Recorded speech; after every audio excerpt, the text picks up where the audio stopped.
Welcome to Pax Britannica. Bonus episode. Did Oliver Cromwell ban Christmas?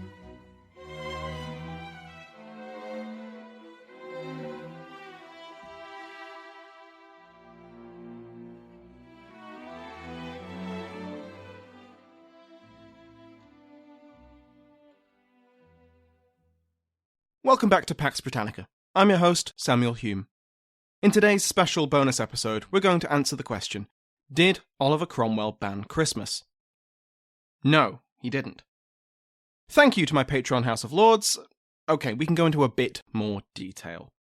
By virtue of him becoming the face of English Puritanism, warts and all, Cromwell tends to get blamed for the ban on Christmas during the Wars of the Three Kingdoms and the Commonwealth. There are plenty of potted histories, especially online, which lay the blame for the ban solely at Cromwell's feet. This isn't too surprising. Cromwell is famous for being miserable as sin, only sinning was not allowed. But on this very specific issue, it isn't accurate. When the English Parliament began passing laws against Christmas, Cromwell was still just a regular MP at this point, though, as we know from the narrative, his position in the New Model Army means his personal influence and power is on the rise. While he would one day rule as Lord Protector, by the time he takes power, critics of Christmas had been taking steps to suppress it for almost a decade. Christmas in medieval and early modern England was incredibly popular. It was both a holy day and a public holiday, and Christmas Day marked the beginning of the 12 days. Special church services were held over these days, decorations of evergreen plants like holly, ivy, and rosemary were displayed. Gifts were given and received, traditionally on New Year's Day. Food and drink was eaten and drunk in vast amounts, with special Christmas treats, like mince pies and Christmas ale. The period saw the appearance of the Lord of Misrule in England and the Abbot of Unreason in Scotland, with boy bishops preaching from the pulpit.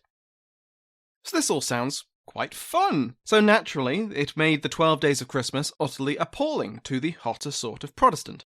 In England and Wales, Puritans railed against the frivolity and decadence of the holiday. Feasting, drinking, debauchery, partying, these were not appropriate ways to commemorate and celebrate the birth of Christ.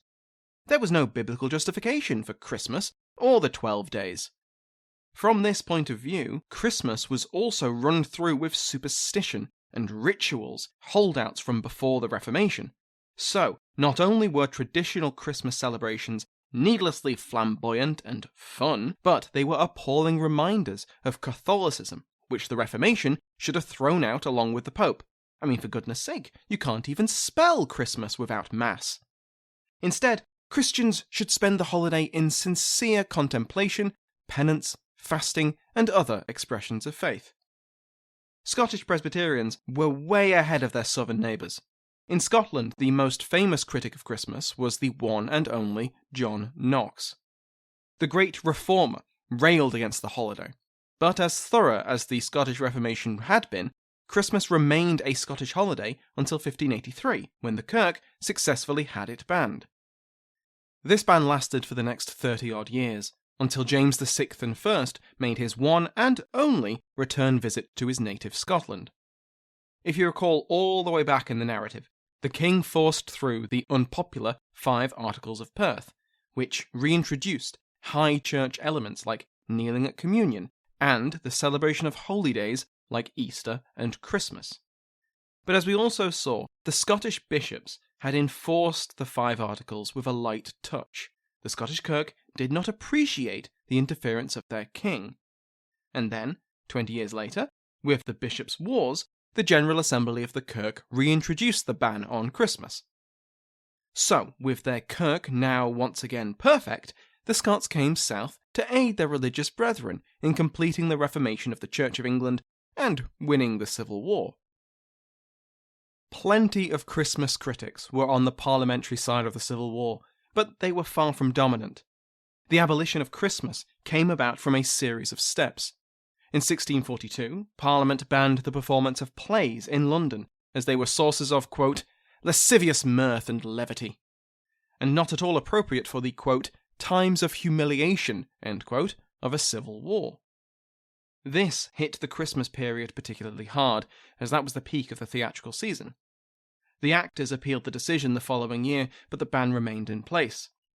In 1643, Parliament decided to sit on Christmas Day, instead of taking the traditional recess.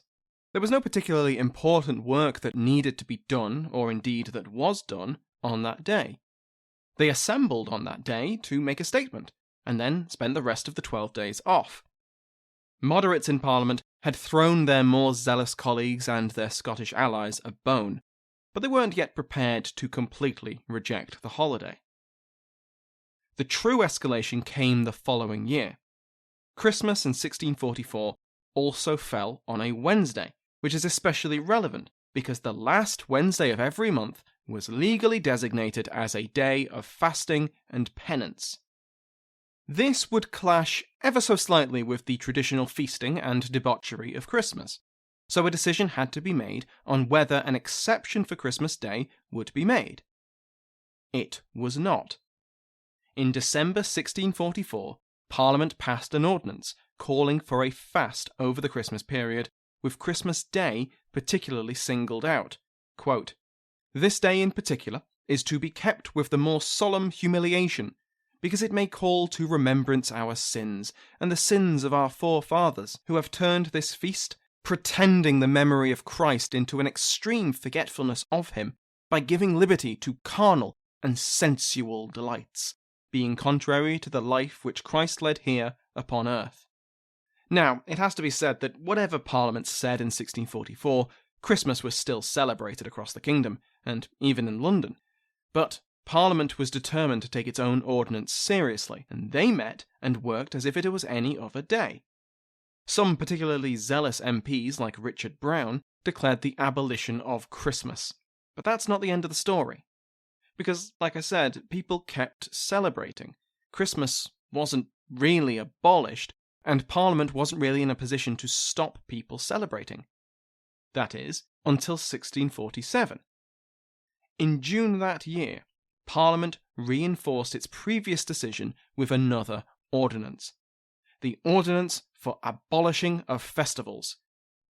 This ruled that the Feast of the Nativity of Christ, as well as Easter and Whitsuntide, were no longer festivals and were not to be celebrated. Decorations of ivy, holly, and other evergreens were not to be displayed, carols were not to be sung, and businesses were to open and workers to work as usual. To replace the lost 8 days of holiday which these festivals traditionally gave, the ordinance ensured that every second Tuesday of every month was a holiday. Everyone would have 6 months to come to terms with this new reality, ordinary folk gained an extra 4 days off a year, and England was one step closer to being a godly society. Except that isn't what happened. Christmas was incredibly popular, and as we're seeing in the narrative, Parliament was increasingly unpopular. As we'll cover in the main episodes, the king was becoming a focal point of resistance to the unpopular Parliament. All this combined to make the winter of 1647 to 48 a winter of discontent. When Christmas came around, and parliamentary authorities began to enforce the June Ordinance, riots followed. Violent unrest led to deaths and injuries in Ipswich, Oxford, Ealing, and London. In Canterbury, locals smashed up shops which followed the ordinance and opened as normal. Football, also illegal under the Puritan rule, was played throughout the streets, preventing the authorities from opening the markets. In London, the Lord Mayor was jeered by the crowds and forced to flee on his horse. Many shops remained closed, and, as in Canterbury and elsewhere, those who did open risked the anger of the crowds. Even many churches in the capital refused to follow the ban, and went ahead and decorated with evergreens, only for parliamentarian soldiers to arrive and try to remove them. Across England and Wales, Christmas was widely celebrated as normal, as ordinary people flouted the ban. In the aftermath of this unrest, Parliament was in a tricky position. The Kentish authorities urged Parliament to allow the so-called ringleaders of the unrest in Canterbury to be tried under martial law.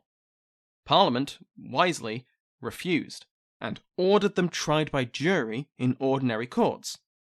The jury refused to convict them, and the rioters walked. There were pragmatic reasons for enforcing the ban. Christmas celebrations invited demonstrations of support for the king and for the old Church of England. They used the Book of Common Prayer, which had been abolished by the Westminster Assembly of Divines and replaced with the Directory of Public Prayer. Now that Parliament had made their war on Christmas a matter of state policy, backpedalling would be a disaster.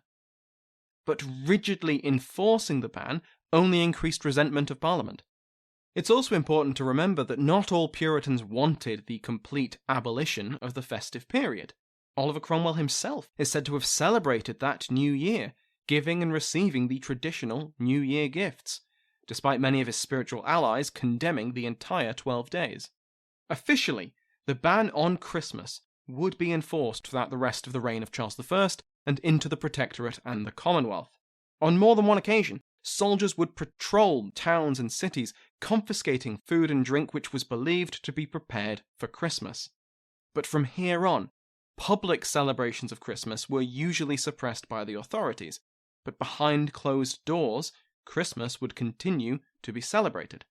With the restoration of the Stuarts in 1660 followed the restoration of Christmas in England and Wales, but not in Scotland, where it remained banned until 1712, with the Kirk continuing to frown on celebrating it. It was only in the 1950s that Christmas became a public holiday once again, which is partly why here in Scotland, New Year, Hogmanay, is just as big, if not a bigger party, as Christmas. For all the things we can throw at Cromwell's feet, and there's plenty, the banning of Christmas in England and Wales is not really one of them. He was in favour of the ban, sure, but anti-Christmas fervour was already strong in parliamentary circles. Christmas would have been banned without his involvement, and it actually was. For the key pieces of legislation, he was away from Parliament and unable to vote. It's true that once he becomes Lord Protector, he could have repealed the ban, but it suited his objective to reform society. But that being said, he didn't aggressively suppress it as long as Christmas celebrations stayed private and didn't become associated with royalism or sedition. So no, Oliver Cromwell did not ban Christmas. This has just been a short bonus episode to tide you over until the narrative resumes in 2023. There's a lot to come, and I'm really excited to cover it. The new model army, including Cromwell, is about to march on London, Charles I is about to make a deal with the Scots, and political radicals are starting to wonder aloud, do we really need a king? We're getting to the point where the English Civil War becomes the English Revolution. To all my listeners who celebrate Christmas, and to all those who don't, I wish you a very happy holidays and a prosperous new year.